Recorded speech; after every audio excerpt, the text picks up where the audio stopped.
শৃঙ্খলা বাহিনীর সদস্য, পুলিশের সদস্য প্রাণ হারিয়েছেন। সত্যি কথা বলতে যখন তারা নিজেরা বিজয় উল্লাস চলছে, একটি শান্তিপূর্ণ অবস্থান, ঢাকার মানুষের রাজপথে সবাই বেরিয়ে এসেছেন, সবাই বিজয় উল্লাস করছেন এবং সরকার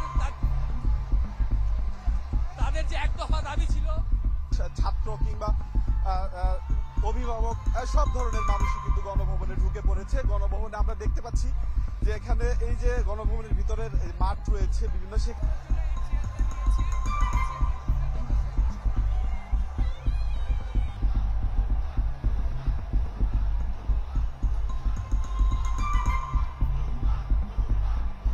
বিরল দৃশ্য, আমরা হয়তো এমন দৃশ্য আর কখনো দেখতে পাবো না। দর্শক, আপনারা টিভি স্ক্রিনের পর্দায় দেখছেন যে চেয়ার ডাকা হয়েছে।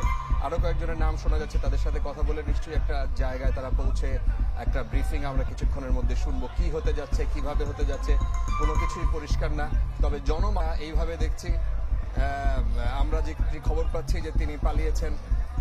কিছুক্ষণ পর হয়তো